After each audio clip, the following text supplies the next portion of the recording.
welcome back to the Madness. My name is Francesco Spagnolo. I'm the curator of the Madness. It's really an honor to present tonight's program on the last Yiddish heroes. It's a great program. I got to see it some months ago, and when the news that these presenters, performers, lecturers, there are many, many things, as you will learn, were on their way to the West Coast, a whole group of us in Berkeley started applauding and figured out ways to present it tonight. So a key person and a key institution in this is the GTU and the Center for Jewish Studies. My colleague Dina Aronoff, director of the Center for Jewish Studies, is here. We're going to do a little act ourselves in introducing our presenters tonight. So Dina, please. Thank you, Francesco, and welcome. It's so wonderful to be here at the Magnus. And as Francesco said, I'm a professor of medieval studies, and I'm currently the director of the Center for Jewish Studies at the GTU, just up the hill, and we invite you please, to join us for any of our public programs.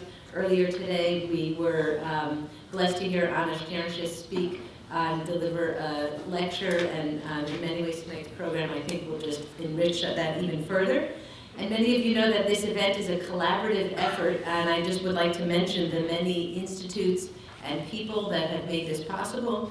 The Berkeley Center for Jewish Studies, the Berkeley Institute for Jewish Law and Israel Studies, the Center for Jewish Studies at the GTU, Magnus Collection of Jewish Art and Life, UC Berkeley Institute of Slavic, Eastern European, and Eurasian Studies. This program is generously funded by the Joseph and Ida Pell Endowed Fund for Jewish Studies. I think that the many parties that have contributed to making this event possible is some indication of the kind of fault lines upon which Anna and Soy tread as they draw together and kind of bring into light Soviet Yiddish culture. And I will just tell you a bit. Anna Sternschis comes to us. She's professor at University of Toronto of Yiddish Studies. She's also jointly heading up their Center for Jewish Studies there. And we're very delighted to have you, Anna.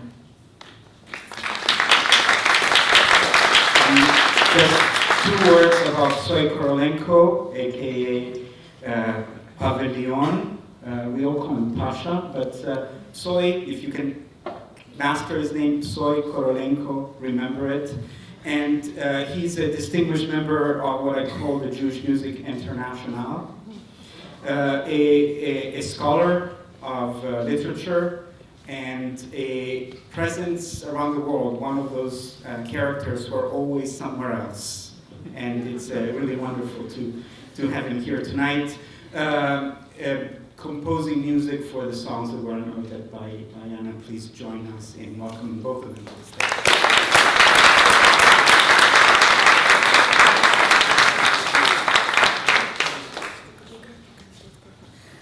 Hi, thank you so much for this very generous introduction. I want to point out that the paintings you just saw have nothing to do with this presentation, but because they were there, I might as well tell you that these are the art by my children. So.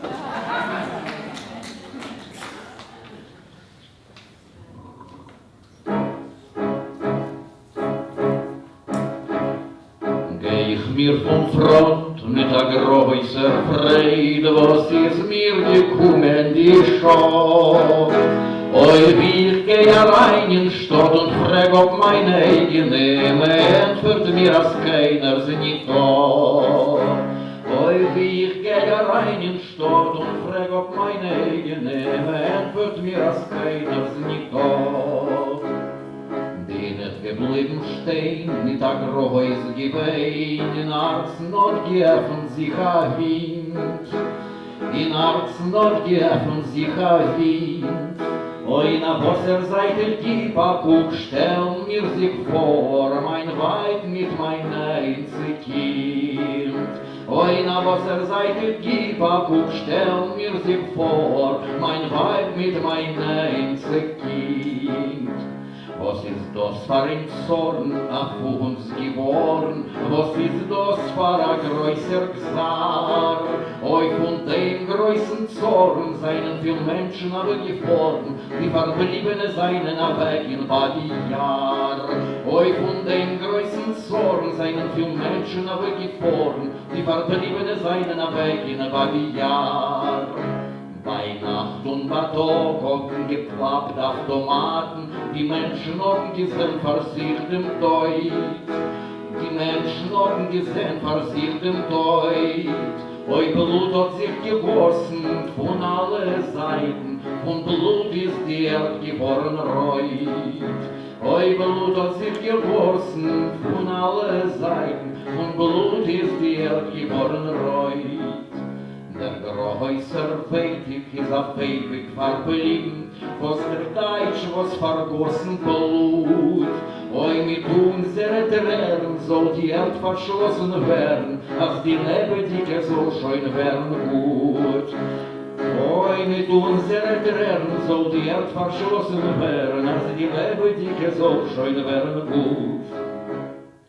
Aber unser Säune sucht wir noch a Säune, will mit sie machen in Hand. Will mit sie machen in Hand. Oi, wie lang wie sie werden leben, wenn sie das niederleben, sie werden keinmal nicht sein in unser Land. Oi, wie lang wie sie werden leben, wenn sie das niederleben, sie werden keinmal nicht sein in unser Land. Ah, la, la, la, la, la.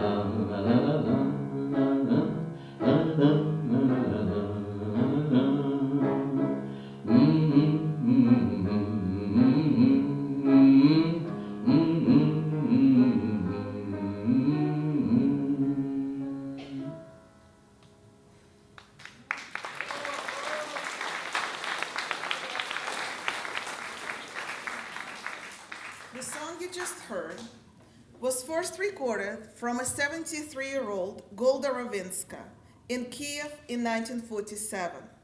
We don't know much about her, but she was probably one of 150,000 Jews of Kiev who survived World War II in the Soviet era, Central Asia, or maybe Ural Mountains, and returned to Kiev after the war. We don't know what inspired her to write a song about a soldier who's excited to go back to his town, only to discover that his family is all gone in Babi Yar. Babi Yar, the ravine near Kiev, where 33,771 Jews were shot on September 29th and 30th. Actually, today is the very sad anniversary of that, in 1941. And this number, by the way, did not include children under the age of 3, so there was probably more people killed in Babi Yar on those 2 days. But the theme of a soldier who comes back home to an empty home was very popular in the Soviet Union in the 1940s. Many authors and artists addressed it, including Mikhail Isakovsky, a poet who created this very famous poem in 1945 called "Enemies Burnt My House." Later it became one of the most popular Soviet wartime songs performed by Mark Bernas, another Soviet performer of Jewish origin. We also don't know to which tune Golda Ravinska sang her song. The one that you heard right now is based on a Yiddish tune in Droisen geht a Regen, It's Raining Outside, first recorded from Bronya Sakina, Yiddish singer from Ukraine, discovered and popularized by Michael Alpert, who arranged, performed, and taught her music. This was Bronya's signature song, the one that she brought to the United States. It was Lament About Love. Ravinska's song is also lament, but not about love. It's lament about the lost community. This song, and every song that you will hear tonight, is part of a large archive left behind by the members of the Kiev Cabinet of Jewish Proletarian Culture. It's a Jewish Institute of Jewish Research which functioned in Ukraine up until 1947. The ethnomusicologists and other workers of that cabinet spent the entire World War II recording, collecting songs, stories, and jokes from Jews living and dying in the Soviet Union during the darkest chapter in its history. Its members included Eli Spivak, world-famous Yiddish linguist, ethnomusicologist Moisei Berigovsky, and some other people. We have their names, but we don't have, unfortunately, any other information about them. When this archive was discovered in the early 1990s in Kiev, some researchers went through this, and then later I'll tell you more about this archive. Turned out that not a single song recorded by these scholars was previously known. In other words, the work of Emanuel Ringelblum, who collected Yiddish testimonies, but also Yiddish music in Warsaw Ghetto, is known. The work of Shmenke Karczenginski, who recorded a lot of Yiddish songs in Vilna Ghetto, are also known. We also have Yiddish music from Lodz Ghetto. So there is a lot of Holocaust music in Yiddish that exists. This material contains thousands of Yiddish songs, and not a single one of them has been known before. The workers of the archive wanted to collect all these materials that they found and publish them in a book, which they were going to call Jewish Creativity in the Soviet Union during the Great Patriotic War. The book was all typed out. It even had a cover, which you can look at on your screen right now. It even went through 1 or 2 rounds of Soviet censorship, and I'll talk more about this later, almost ready to publication. But it was never published. And it's still actually buried in the archive. Soviet Union was both the safest and the most dangerous place for Jews in Europe during the war. Of the 6 million Jews who died in the Holocaust, 2.7 million died in the Soviet Union. At the same time, about 1.5 million of Soviet Jews survived the war in the Soviet rear in Central Asia, parts of Siberia, and Ural Mountains. In addition, about 250,000 Polish refugees, Polish Jewish refugees, survived there as well. Soviet Union was the only country in Europe that successfully managed to save some Jews, and yet its European part was the most dangerous for them. The workers of the cabinet spent part of the war in Central Asia as well. And when they were there, they were recording songs and stories from Jewish refugees. They recorded them in Yiddish. And in 1942, Soviet Yiddish weekly Einigkeit published a short note about their work. And very soon after, they started getting letters from Red Army soldiers, from Jewish refugees, even from some people who lived on Romanian-occupied Ukraine, some people who lived in German-occupied Ukraine for a very short time, of course. They were writing letters, and in those letters, they composed songs and poems and jokes, and they would send them to Moisei Berigovsky and his team in hope that somehow the story of them creating music and creating poetry during the darkest time of their lives will be known. So the archive that I'm talking about contains thousands of documents that look like this. Actually, this one is a much better one because you can read what it says. A lot of them are deteriorating. The handwriting is not very clear. I don't know how many of you here are fluent readers of Yiddish handwriting from 1940s, but it's really hard to read often, and even if it's typed, it's also deteriorating. But nevertheless, thousands of documents of songs created in 1940s, between 1941 and 1947, and unique songs that, as I said, have no parallels and not known were not known in the world. Berigovsky and his team understood that they lived through important historical times, and they didn't waste a minute during the war recording and collecting this folklore. The thing is, they collected thousands of songs. Maybe 200 to 300 of them were composed during the war and addressed the contemporary situation of Jews. So they recorded those words, but they did not record the tunes. There were no melodies, with very rare exceptions. So when Pso and I discovered those materials, we understood two things. A, it's unique. It is the unique. He didn't know any of those songs. We consulted with Brad Werb, the chief ethnomusicologist of the United States Holocaust Museum. He also said to me, no, not a single one of these songs has parallels in anything else that we know. And the second thing we knew, that this material is too good to be buried in another archive, an archive of academic publishing. We wanted the work of Beregovsky, we wanted the creativity of people who he recorded from to come back to modernity in form of art, in a way that it would reach out to the audience that it was destined to reach. So we spent the last year and a half working together on looking at this the materials, analyzing the text, and Psoy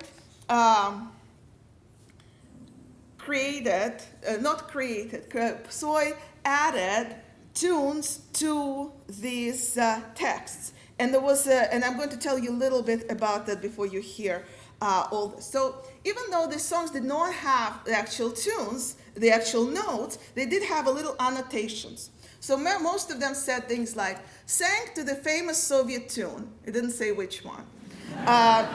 Or it would say, a famous Jewish song. Again, didn't say which one.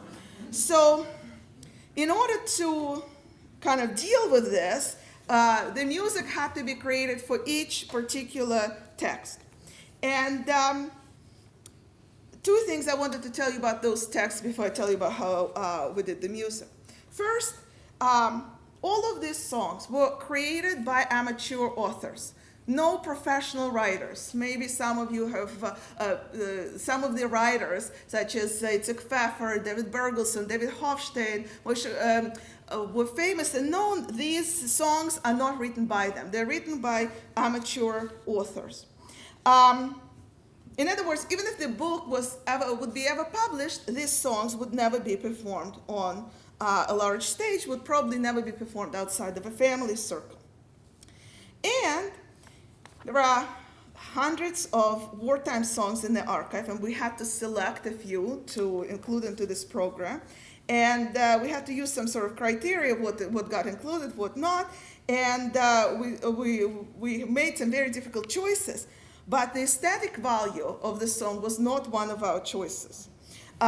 We wanted to take crude songs, we wanted to take simple songs, we wanted to take songs that gave voices to people who are never heard in normal circumstances. People, the amateur authors whose work is never really leaves the narrow circle of their friends and family.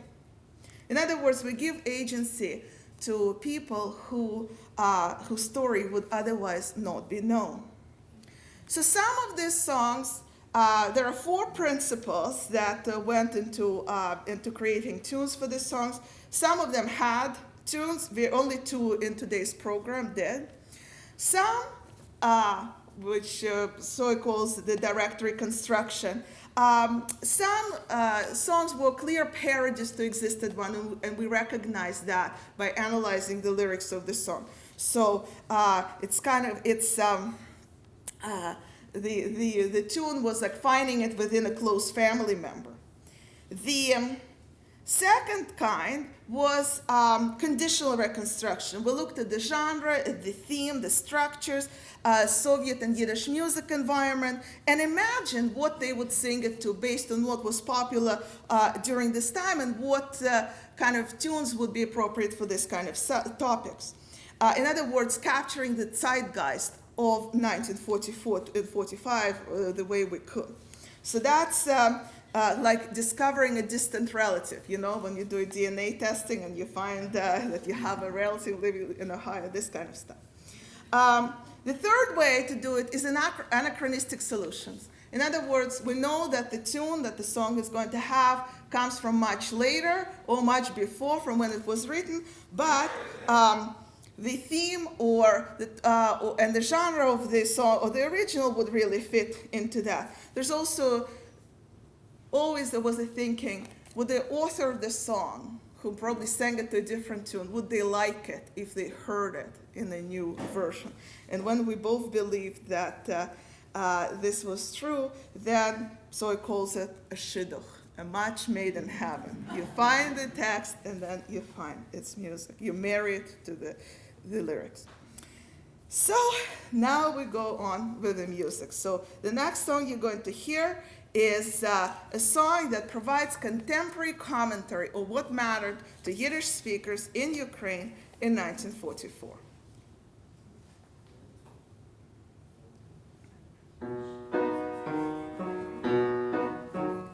Affen euchen Berg und affen grünem Groß schmeien sich die Teitschelach herab gelost die Nas so groß hat es getroffen die Teitschelach Barrien och mott uns gegeben das Wegele von Krim sei женит мир броиге сой sei женит in Kass was ist mit Kafkas und was ist mit Donbass nu so dort Hitler geplane werde Geschäft ois groben die Keulen ois pumpen dem Neft nor so schein uns das Wegele vermachte bei der Russ hoben wir von dort sich obtragen die Must so von Ukraine wo seid ihr gora weg hoben wir schein euch dort die einig nicht gelegt von euchen Bad und von grünem Groß schmeien sie die Teitschelach herab gelost die Nacht nu fasche Farfajake seid ihr doch erzielt von allen Seiten ist das Sochen weh und wie dann nicht steh und dann nicht geh oi, es ist nicht gut Deutschland ist auf Zores, Hitler ist kaputt. Deutschland ist auf Zores, Hitler ist kaputt.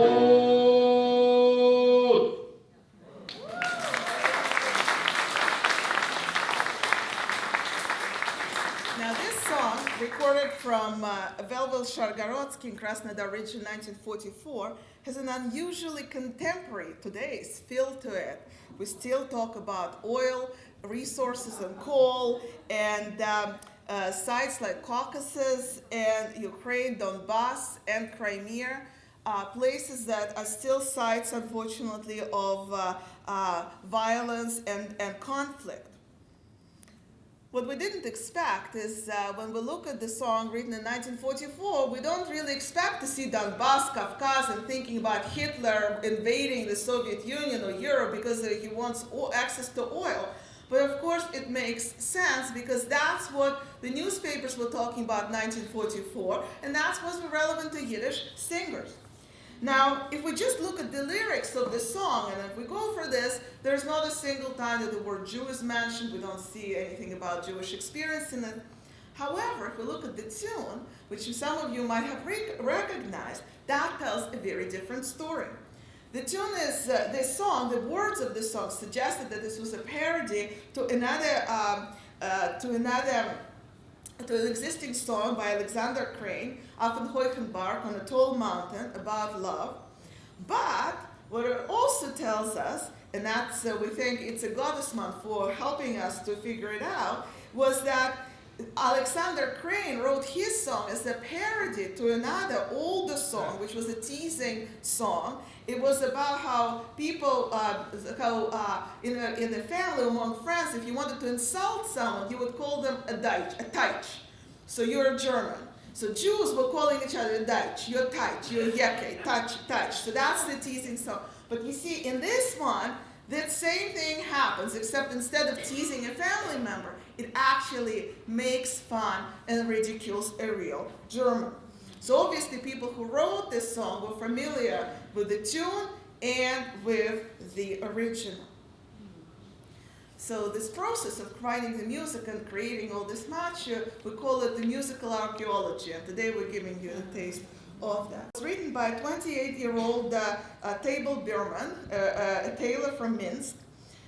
She wrote 2 songs, so we're going to only sing one of them. The first one, she said, she's writing from a point of view of a woman who sits in a tailor workshop and is busy making a burial shroud for Hitler. And she says to him, Misha, fight them without mercy, and I will make the burial shroud, so when you kill him, we'll just deal with this. And then she composes an imaginary reply from Misha, who tells her, Taibo, I'm doing everything you tell me.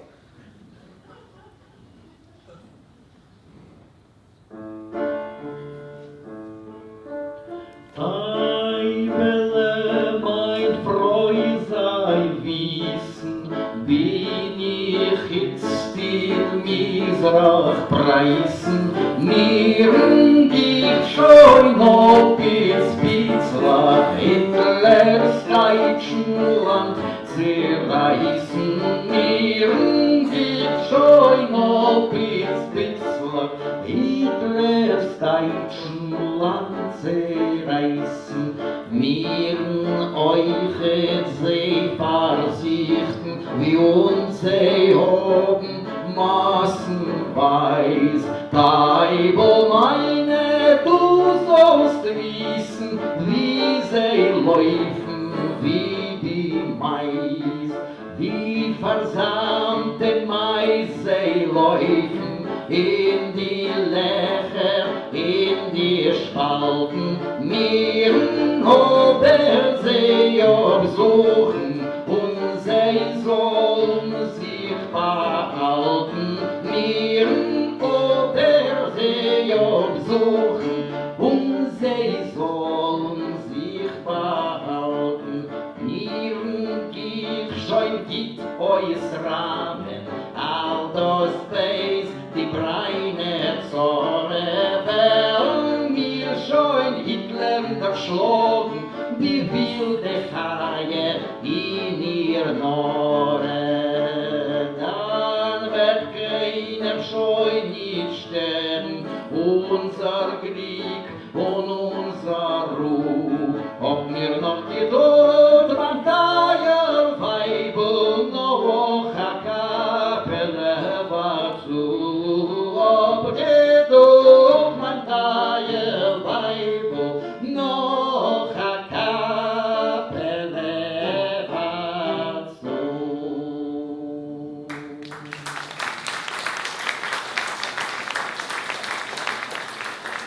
As many of you probably recognize, the tune of the song comes from the famous Katyusha, a song featuring a young woman named Katyusha who waits for her husband, who protects the borders of the Soviet Union. This tune was composed by Matvey Blanter, a Soviet composer of Jewish origin, in 1938, and the lyrics for it were written by Russian lyrics by Mikhail Isakovsky, who we already mentioned earlier. So what inspired us to match Misha with Katyusha was an ultimate love and war song, which also has a letter from a young woman to her beloved, who is a soldier. So essentially we thought of it as a dialogue between Tachanka, which you'll see here is this horse-ridden platform for a machine gun, and a machine gun itself. In fact, speaking of words of that song, you notice that they project quite a bit of violence. And we destroy them without mercy, kill them like poisoned mice. So a few months ago, Psoy was invited to perform this song on Canadian National Radio. And as part of this prep for that event, I had to write a short summary of a lot of our songs. So they told me 2 lines per each song. So what do you like as a summary for this? Kills Germans without mercy like poisoned mice. Or any stuff like this. So then the journalist called me back and said, you know, it's a family program. it's a little bit too violent for our audience. And then I thought to myself, well, I mean, I don't know how often Yiddish music has censorship of that kind, of being too violent for Canadian audience. And just last 2 months ago, we did this program in Germany. And it was a very strange, like I didn't think about this, but it translated into German, those songs look really anti-German, and some people were taken aback on how violent and anti-German they were. But of course it's all about the context of 1944 and 45. Now speaking of violence, our next song is called Yoshke from Odessa. It was recorded by somebody else, not Moisei Bergovsky, by Sholem Cooper-Schmidt. And it was published in 1944 in that collection, Volkslieder von der Vaterländischen Milchome, the folk songs of the patriotic war. But before that, they were published in that newspaper, Einigkeit, in 1942. And this is one of the few songs that they actually saw the light of day. Again, Fighting Without Mercy, and I will tell you about the tune, which I'm sure you will be surprised to hear and enjoy very much.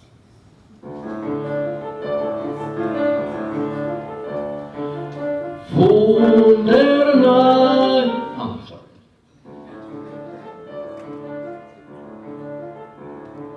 Von der heimtigen Milchome will ich Lieder singen, als me soll die ganze Welt mit die Lieder klingen, wie sie es vorgekommen dort mit Joschke dem Odesser, als rot geschlagen sich mit dem Feind auf Messer.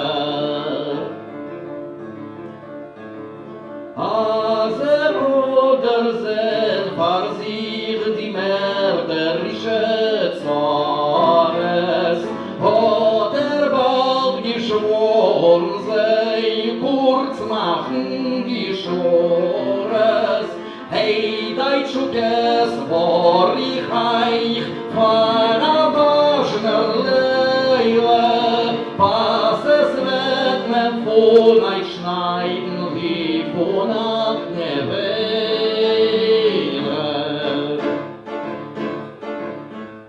War die Säugkinder, was ihr habt lebendig begraben, wird ihr treife Hitzles eier euch kommen nicht haben, weil ihr rot die scheine Stadt wisst gemach Chorem, fahren leben eiern, bin ich sich nicht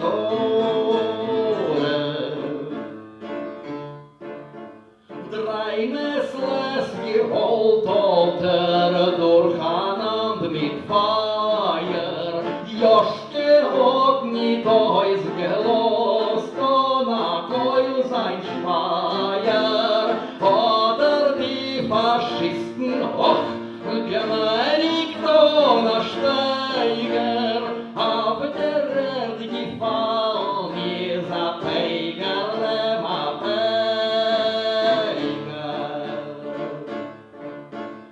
Joschke hat doch noch gewollt sein Vaterland beschießen, hat und Rachmone sich zerrechnet mit die Fritzen. Hitler muss da sich herabzunehmen, Joschkes Namen wird auf ewig priemen sich und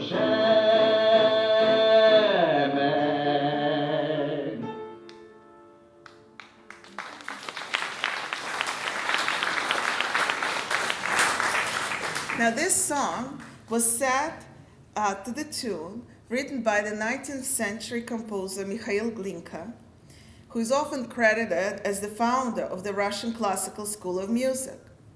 Glinka based much of his music on folklore, mostly Russian, but he also addressed Jewish themes in his work, such as setting music to some Hebrew melodies by Byron in Russian translation. All that happened in the 19th century. But in the Soviet Union, the song Skylark, which gave the tune to Yoshke from Odessa, was very popular, and it's still widely recognized today. In fact, in the pre-war Soviet Union, it was actually understood as a folk song. It was in the repertoire of Sergei Lemeshev, a cult singer, cult tenor from the before the war. In 1940, Lemeshev became even more popular because they made a documentary about him where so he was seen as a Soviet sex symbol, one of the first ones, and he sang songs like that. And that style of singing was also popular among Soviet Jewish performers who sang in Yiddish, including Yiddish tenors, such as Zinovi Shulman, Solomon Kromchenko, Misha Alexandrovich, and maybe they also sang Skylark. We don't know. But to sum up, it was quite easy to imagine that a Yiddish-speaking amateur author in 1942 would borrow a tune of Skylark for the performance of Yoshke from Odessa. Now in Yoshke, in Misha, and in many other songs that we saw, and even some that you saw already, there is a central theme of revenge. These are the songs that motivate to kill. They encourage soldiers to abandon their human side and to remember that in order to be efficient in bringing peace, they have to kill. A person who came up with the slogan, "Kill the German," was Ilya Ehrenburg, arguably the most famous Soviet journalist of his time, also Jewish, who published an article in 1941 in Pravda called "Kill the German." And many of the Red Army songs in Russian, and now, as we know, in Yiddish, often translate verbatim parts of this article. But some of our songs also talk about the fact that Jews are fighting as men. And it's very important for authors of many of those songs to say that Jews are not sitting the war out in Tashkent. Instead, they fight very well, they know how to shoot a gun, and they do it with great pleasure. So our next song, called one of our favorite songs, is called "I Lie Near the Machine Gun," was first recorded from Mendel Mann in 1944. The thing about Mendel Mann, later in life, he became quite a prolific Yiddish poet. He was a Polish-Jewish refugee who served in the Red Army for 7 years.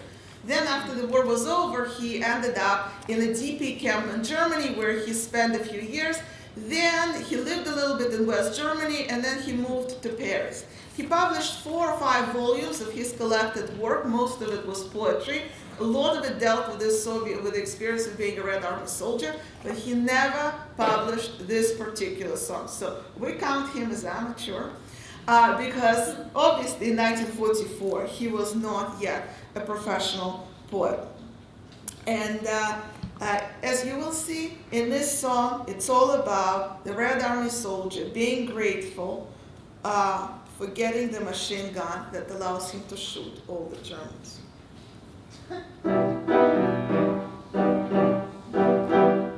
Liege chleb пулемет, он шепча Yiddish nigen, Armee an Stiel, nor stol die Griesel sich wiegen. Armee an Stiel, nor stol die Griesel sich wiegen. Der Mann sich man freilich Städtel, wird es niedergekennt. Jetzt dieses Bus noch Menschen, seien die Stiebe verbrannt. Nor siehst da reute Armee, hat sie mir ein Pulemiot gegeben. Da schlag ich die Deutschen, hätte unser Volk soll doch leben. Oi schlag ihr die Teitschen, ke die andere Völker sollen leben.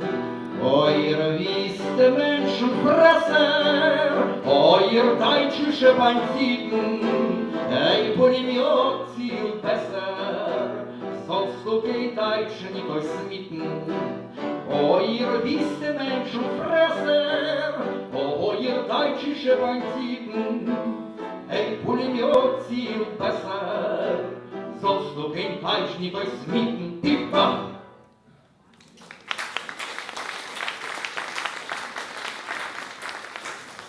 As you can see, this song unapologetically says the Jewish soldiers are not only fighting to protect their land, but they're also fighting to avenge their people.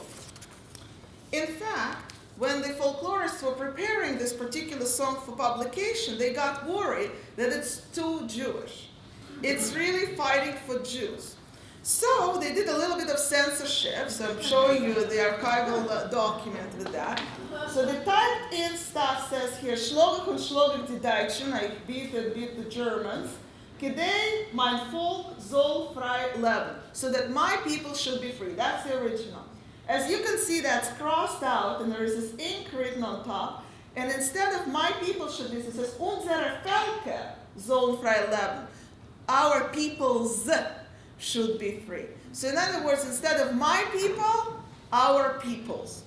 So, two things about this. Soy suggested to me, and I agree with that perhaps Mendelman actually was speaking about my Soviet people. Maybe he was not talking about Jews, but the folklorists and censors got too worried. They saw too much in this, and they decided to ensure that it actually has this kind of message.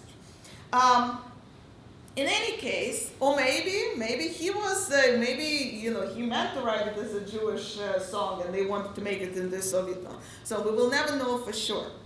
But we did have a dilemma. What do we do about singing it? Do we sing it the way it would have been published, had all these folklorists survived to see their work live, and we would have never seen those archival documents?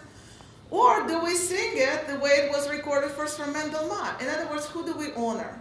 The people or the scholars who risked their life to preserve this people's art? Thankfully, we're both little nerds, so we decided to sing too. And as you heard, Soy sings both for my people and for my peoples. And the tune of this song actually is similarly ambivalent. It's based on Doina tune and Hora written, both popular among Jews and non-Jews in different parts of Ukraine and Bessarabia. So we apply that to the ambivalent message of the song. Now, ironically, so much revenge and violence in Soviet Yiddish music did not only exclude it from Soviet culture, because it was too Jewish, it was in Yiddish, but it also excluded it from the Western narrative of Holocaust memory. It did not fit with the never again motto, which determines the Holocaust education. Authors of our songs do not care about never again. All they care about is revenge. Kill those who killed us. They had a reason to think like this. In some, as I said, 2.7 million Jews died in the Soviet Union during the war. Now, in summer 1944, all workers of the cabinet came back to Kiev.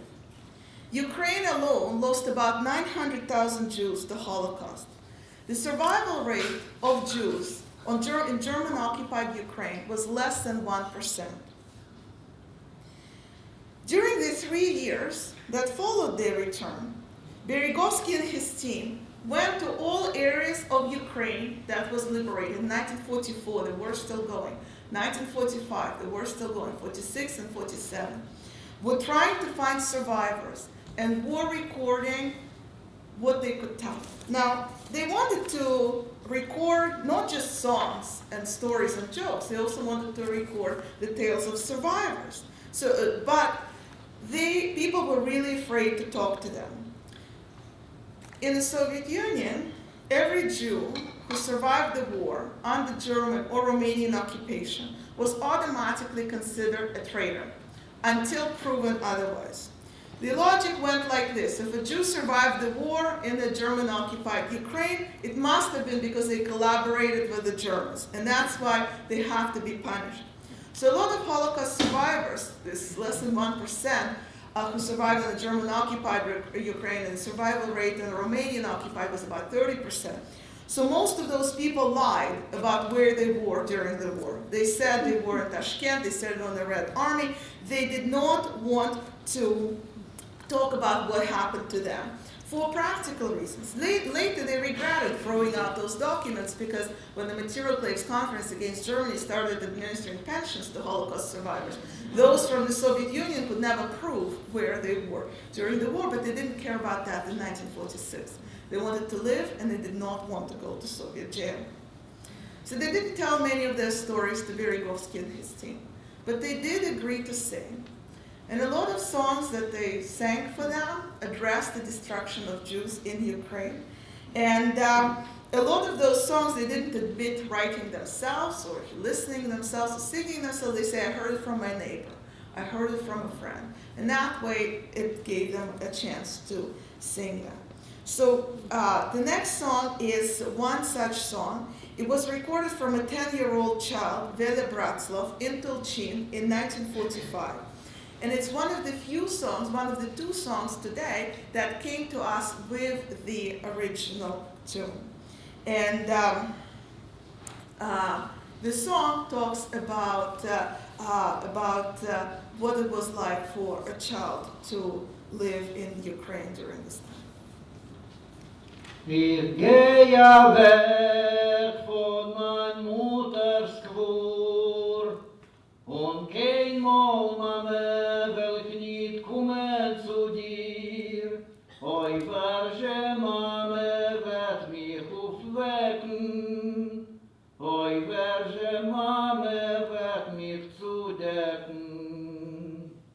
Der Morgenstern wird ich aufwecken, der Regenblatt wird ich zudecken.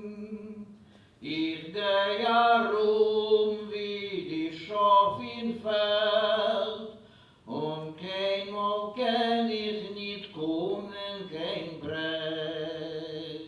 Der Morgenstern wird ich aufwecken, der Regenblatt wird ich zudecken. Ich gehe herum wie die Schaf in Feld, und keinmal kann ich nicht kommen, kein Brett. Von mein Mammen hab ich mir nicht gesehen, vertrieben hat man sie von jener Seite Brett. Nur es wird sein Sof zu die Leiden bittere, ich werd nehmen schon sie ja nicht.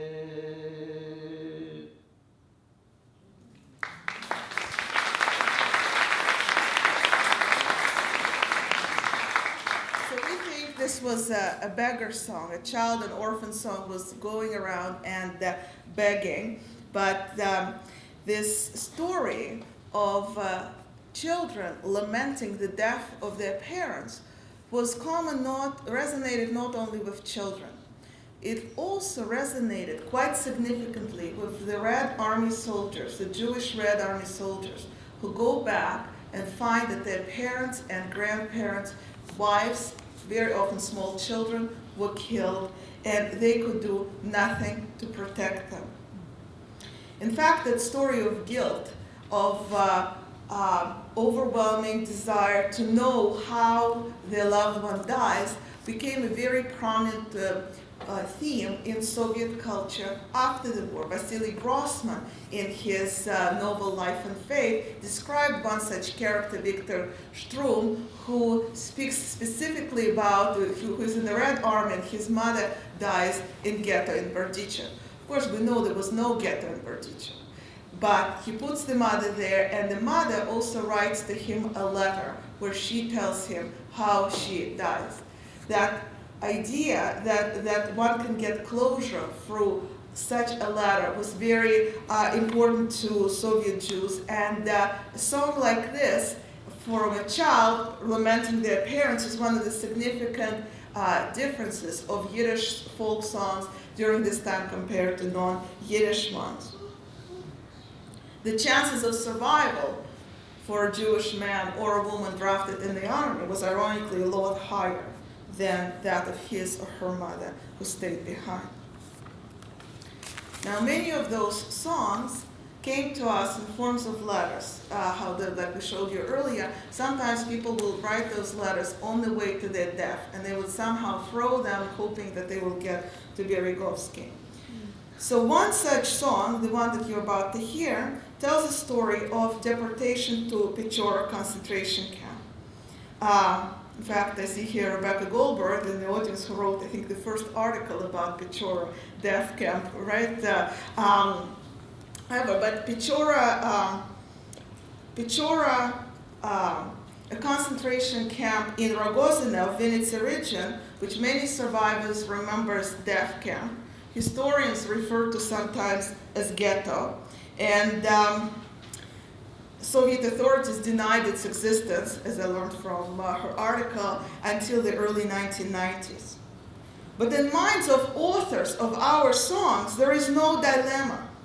Pechora was a very scary site of Vinnytsia region of Ukraine, located near the river Bug. This is, by the way, how it looked like, where it was, a site from which no one comes back. And the evidence from survivors of Pechora is that people who lived there, they were not fed. So a lot of people died from hunger. And if they didn't die from hunger, they relied a lot on children who could somehow get down from the steps and get some water and maybe smuggle some food. So the song that you're about to hear is a ballad of destruction, a destruction of a beautiful town of Tulchin, of a large Jewish community. There was a ghetto in Tulchin, and people from Tulchin were deported to Pechora. Of 3,000 Jews who lived in Tulchin in 1939, only 20 survived the war by 1944. So that song is written by either one of those 20 or somebody who died in Tulchin. And the song documents this destruction, and again, it has a very special tune.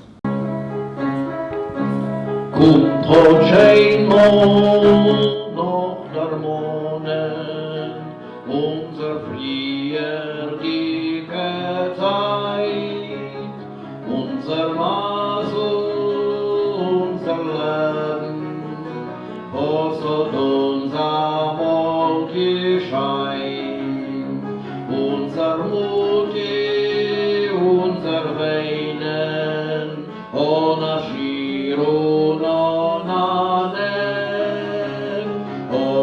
Meine junge Jorn gehen nicht beim Peitscher weg. Nur darum die junge Bäume wachsen, Zweigen werden grün. Oder wohl als euch gezwietet unser Leben in Tulchin. Die Zeit und von die Bäume fliegt der Schemer wieder hoch. Und da soll das lichtig Leben geht bei uns als wieder hoch. Wo du stehst nicht, wo du gehst nicht, Bäumen Menschen auf dem Weg, es wird noch scheinen unser Leben, wie in die früherliche Tag. Oi, die Ernte ist heim im Blanchen sich allein herum, und das blutig wird gestorben, wo du kommst, die Sonne du.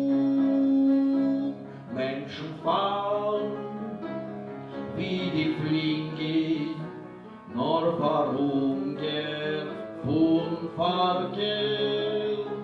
Unser Mucke, unser Zorn, wissen wir die ganze Welt. Keinmal soll nicht sein Verfall, das uns schuldig Jiddisch blieb. Poste wird hat sind vergießen in Europa beim Bandit. Nur derweil zergäumen Menschen in Petschere auf dem Weg. Lass uns scheinen das lichtige Leben von die früherliche Tag. Lass wir entfernen die Mörderbrüder nieder in der Stadt. Lass wir Brüder selber sorgen mit Windhoftes in der Hand.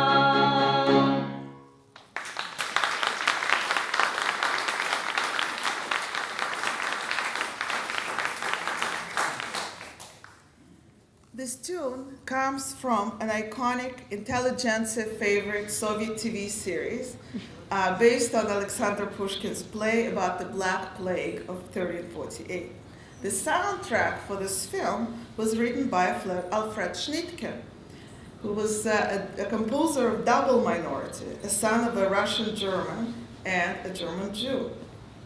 In the film, which was made in 1978, sometime in the 70s, a young village woman sings a song about the devastation of her home due to the plague. So we assume that Schnittke, in writing this tune, developed the musical language of catastrophe ballads. And that is why it seemed that this tune was particularly fitting for the modern ballad about the brown plague. The first one was about black plague and its horrible consequences. Again, this song went through a round of censorship. In fact, they crossed out that line about Jewish blood and inserted another verse. Let us answer the murderers with this one. This was inserted by censors. Now I have to reveal to you a little secret. Remember how I told you we didn't pay attention to aesthetic values of the song in order to select it for the repertoire. But one of the criteria which we wanted to use, we actually were not so crazy about singing too much about the destruction. We wanted positive songs. We wanted violent songs. We wanted songs, humorous songs. You'll hear some of them today. But Holocaust songs we only took if they had some sort of resistance in them, because that's what's really make this material stand apart from other Holocaust works of art. So the thing is that when I first saw the Tolchin lyrics, I saw them typed up in another version, so I didn't see that part. And I didn't know that this part was added by censors. So I showed it to Psoy. He says, love it, it's all about rifles, we're going to sing it, and he came up with this tune. And only later I discovered that he only agreed to sing it with something that censors added. So anyway, it came to life in such form, again, by a coincidence. Now, our next song is sang from a point of view of a father. We already showed you a song of a child missing the parents, but of course, Jewish parents, just like all other Soviet parents, lost their children to the war, and Jewish parents sometimes sang about that in Yiddish.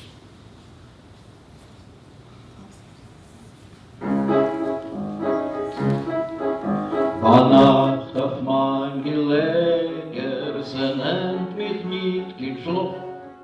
Bedenk ich die Geschichte von Aleph bis Kosovo. Die Welt hat von Rezikas als eine niedergehört. Wie die Mamser Hitler hat das zugeklärt. Es lässt mir der Gedanke nicht zur Ruhe gehen Minute.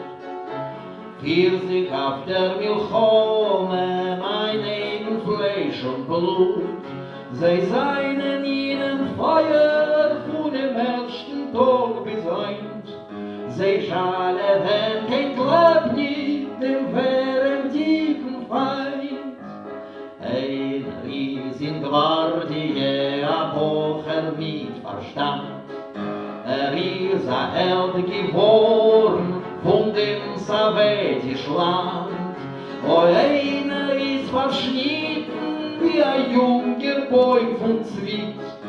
Ist mir dem alten Taten, warum das gemied? Von der ein verwarfen, vervogelt von mein Stock, sitzt in mir der Zorn, sie brennt mich und sie braucht.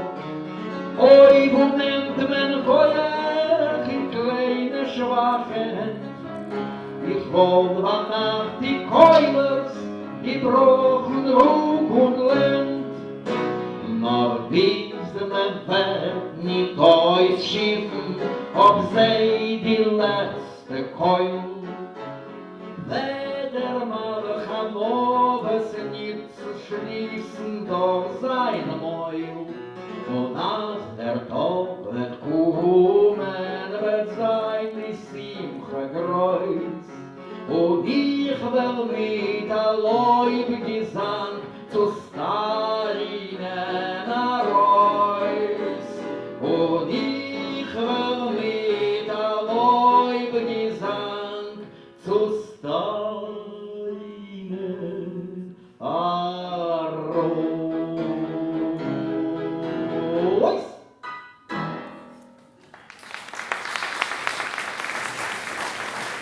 So, the tune of this song is again a combination of two songs, one by Balata Kujava, written in the 60s, that is an anti-war song, and another one song from the 1930s that praises Stalin. We'll talk about Stalin more in a minute. Now, lament and crying was one way of dealing with tragedy, but not the only one. As they say, if you can't cry, you must laugh. Humor and satire are a very important part of the archive. There are a lot of songs that provoke laughter. In fact, talking about Holocaust and humor is always tricky, except for when you talk to Holocaust survivors who actually love to think about this topic, and many of them say finding humor in a very difficult situation was the only way they could cope with that difficult situation, unbearable one. Now, laughter was seen in the Soviet Union as a powerful weapon. Soviet press was filled with caricatures of Hitler, like this one, published in the magazine Crocodile in 1944, or this one. Ridiculing Hitler somehow was seen as something that is part of the culture of the time. So our songs pick up on that, and the next one you're going to hear is the Chistushkes, ditties, recorded from Shifra Perlina, a young woman from Lithuania, in 1943 in Kazakhstan. And she imagines the end of Hitler and his collaborators, as you'll see, in a very Jewish way. Adolf Hitler, Bräuner, Homen, Svarta, Vira, grober Stick, Miren, Bojen, auf dein Nomen, a Klaset, Koran, Antik, zu der Quore, wenn die bringen unser Stalin, unser Glück, von dein rechter Seite wird hängen, Bergen, Gäbe, Hitler, Frick, von dein linker wird sich fliegen, Rosenberg und Ribbentrop, in der Erde rein wird's fliehen, mit Wissen, Koparop, und wir werden dir vergroben, so tief in der Erde rein, von dein Padle, von dein Grober, so kein Stinke nicht sein. Ai, ai, ai, ai, ai, ai, ai, ai, ai, ai.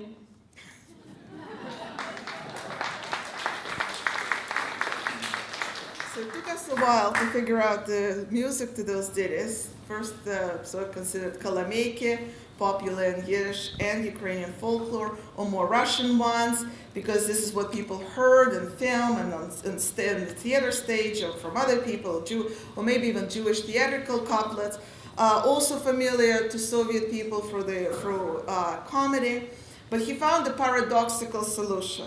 The tune is heavily influenced by East Slavic folk ditties, which are attributed by Mark Warszawski, a Yiddish poet, author of many famous Yiddish songs, but originally goes to Levin Kipnis's Hebrew lyrics, or Him Lecha, which is a song that children sing during Sukkot about Ushpizin, the unwanted guest for Sukkot.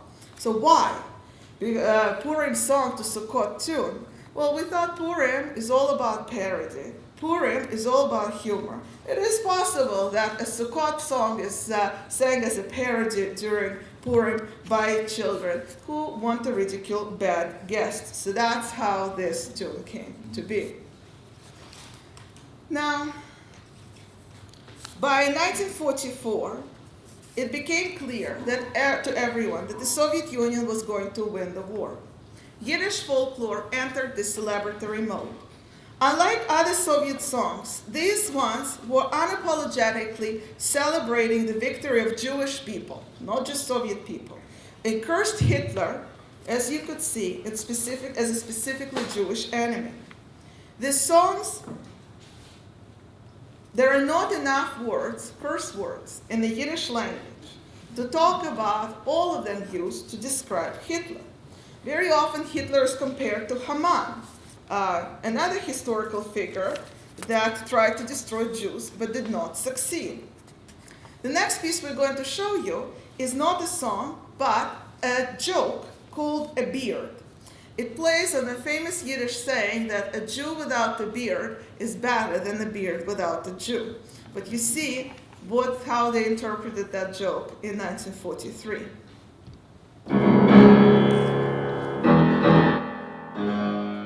Als Hitler hat gesehen, dass sein Geschäft ist kaputt, hat sich zugeklebt an Bord. Sie haben getan, fromm Jiddisch lernen. Sich da wusst bei Goebbelsen, wo es ist noch geblieben ein lebendiger Jid in der dritten Imperie und gekommen zu ihm. Behalt mich, Bruder, hat gesagt zum Jiden, Hitlers Menschen jagen sich vor mir. Dem Jiden ist bald geworden verdächtig, der ganze Linie. Hat noch nicht gehört bis jetzt, dass ein Jid soll sagen, ab Hitlers Hauswurfen Menschen. Chais. Hint. Paskudniakes. Aber nicht Mensch. Kein Narr ist der Jid nicht gewählt. Sagt zu seinem Baldover so, ihr seid doch Väter, als allein, ob ich mich euch behalten, der Chadr Chadors, und dazu ob ich im Ganzen herabgeworfen den jüdischen Parzen von sich. Koidem Kol, muss ich euch herabnehmen die Bord und überlassen noch stiegelig Wunzes. Hat der Jida streckt getan die Hand zu der Bord, bei Hitler oben genommen zittern Hand und Fies. Und das hat ihm im Ganzen herausgegeben. Und der Jid hat gesagt, ich hab schon gesehen Ziegen mit Bär. Nee, das ist natürlich. Hab schon viele gesehen Bär mit Bär. Mit jüdischer Bär in die Hand. Aber ein jüdischer Bord auf ein indischer Morde hab ich noch keinmal nicht gesehen. Und der Witz endet sich mit einem Gramm. Der Jid hat gesagt zu Hitler, ja Bord, nicht Bord, da geht nicht in kein Bär. Dein einziger Ort ist in der Welt.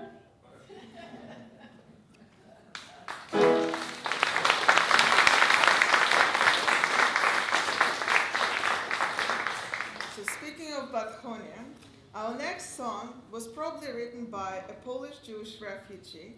Again, it curses Hitler and asks him to pay for the damage that he's done to Jewish people, you'll see. But it also unapologetically, from the heart, praises Joseph Stalin.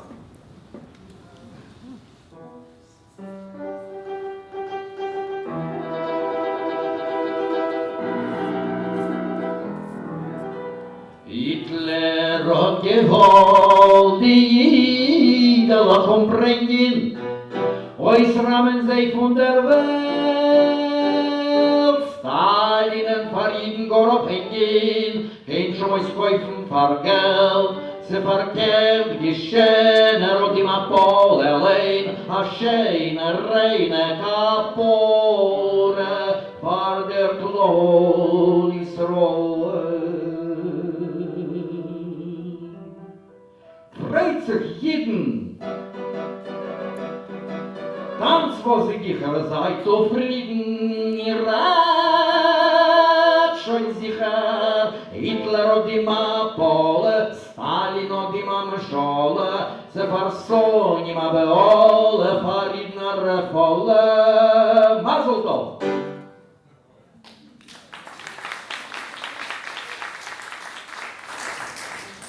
Okay, we're getting towards the end of our program, and it became our tradition that we can't finish the program, we're not quite done yet, without giving a voice to amateur. So how we told you that the songs were collected from amateur authors, amateur singers, and you hear them in a very professional performance. So how are you going to learn how they actually sounded? So we decided to show you one song from this archive that came to us with the original tune.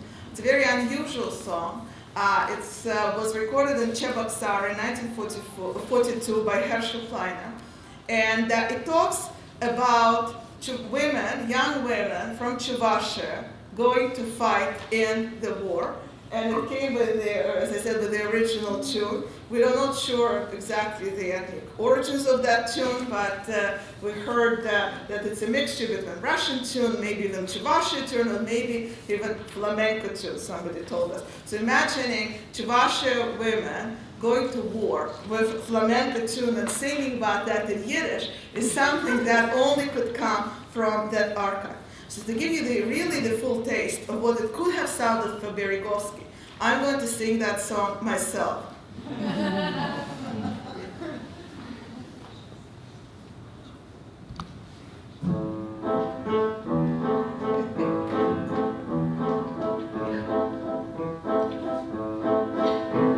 Mich fragen die Sterne, sagt Wetter, wer etwas marschiert mit bei Nacht. An entweder Chuvas Gertechte, drehen sie gehen in Schlaf. Seid nur wie fest trieb, es klingt unser Siegen ein Band. Wie artig sie singt, deiner Lied, wie predigst ist uns das Gesang. Wunkelt sich unter die Sterne, wir haben es uns nie gesehen, wo singen sie lange aus Herren, in modern Schlaf hereingehen. Und es herren die Sterne im Himmel, wir haben eine Schwue gegeben, nicht Ruhe, nicht haben kein Dremel, nicht scheunen auf viel das Leben. Wir müssen die Säune vergessen, was hat aufgehäumt die Hand, hat gut für die Iste Faschisten, was Stalin die Krug war ein Land. Das Lied hat etwas geändert, a Schemmel wird schon abgerussen, a Glusch von dem Himmel geschieht, die Chuvas Gertechte verdrießen.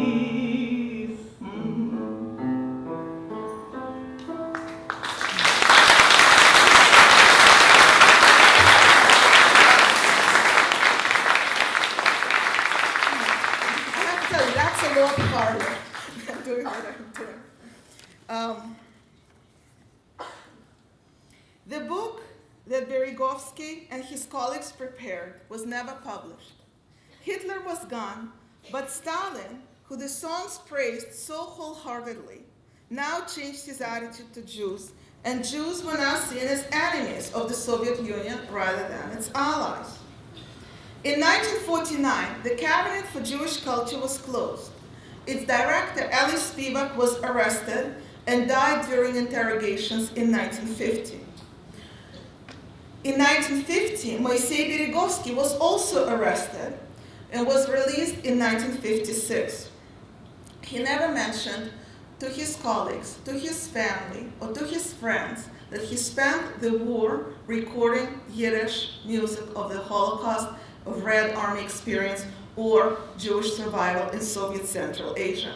His daughter, who spent her life preserving his heritage, and his grandchildren have never heard of this materials. It was too dangerous to talk about. The materials that they collected were seized and made secret, were deposited into the manuscript department section of Kiev National Library once it was released from the NKVD and the KGB archive, and ended up there in the 1990s. It's still there, and unfortunately, it's still barely accessible to researchers. Today, we wanted to tell you about the songs, not just to alert you to the entire layer of culture of Yiddish-speaking Jews that developed during World War II, of which we had no idea, and which similarly to Jewish cultures of Vilna, Warsaw, and Polish ghettos reflected a strong desire of Jews to fight against fascism, to revenge the dead, and to remember their loved ones, but also to honor the heroic people who collected these songs. When they were arrested, they believed that their work was gone forever. Thankfully, they were wrong. Yes, it is 68 years after the archive was closed. But the songs did see the light of the day, and for that we're grateful. To them for their work, and to you for your attention tonight. We will now sing a song, well, he will sing, don't worry, from this collection, which is proudly proclaiming the eternal end of Hitler and fascism. It's called Happy New Year 1944. Zum neuen Jahr kann ich jederlich Eichhorn sagen, genug und schön zu Josef, genug und schön zu klagen, genug und schön zu Josef, genug und schön zu klagen, genug schön zu beweinen, unsere liebe Teute, die Oberhand wenn nehmen scheuen, die Armee die Reute, die Oberhand wenn nehmen scheuen, die Armee die Reute. Hitler kann uns erden, nur bei Nacht in Cholem, bei Nacht in a schlechten Cholem, als auch weh wird ihm sein, als wird werden Scholem, als auch weh.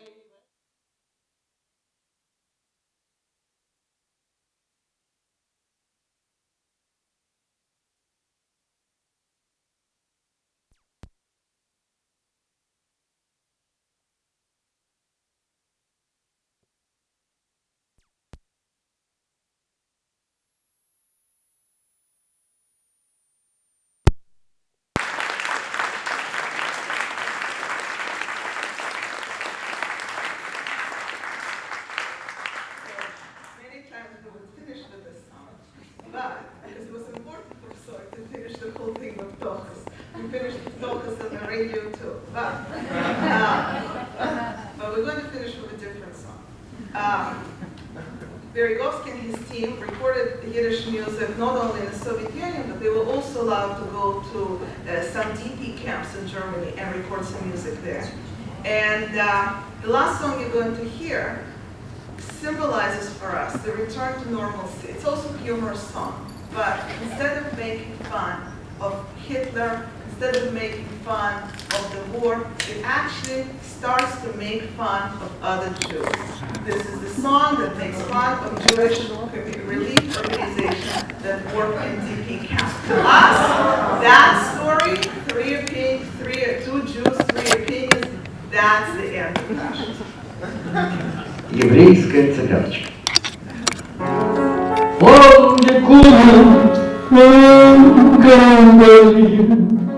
не таэр, не таи, но не форт. Und wir sitzen noch auf ein Ort, man läuft zum Joint, man läuft zum Reden, kennt sich nicht kein einziger, so wie es lieber auf, was wird sein mit uns der Sohn? Lieber Bruder, nur betochen, mit der Schem noch ein paar Wochen, wirst du sein auf jener Seite, und von dort ist schon alright. In joint der старый пес не отвечает на вопрос. Sagt, das auch weh, meint dass es ist okay. Sorg nicht, ist noch gut, was da Bocher fort, so Knut, ist nur ein schwacher Jud.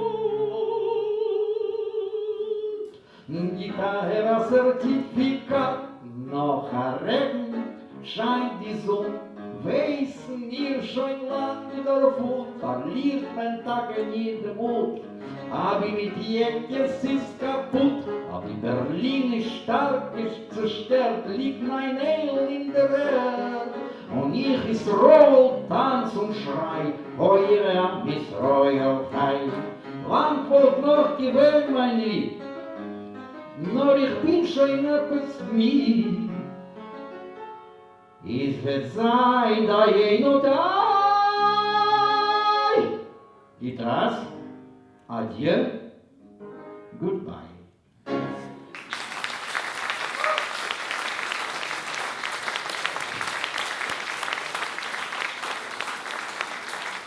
Thank you very much.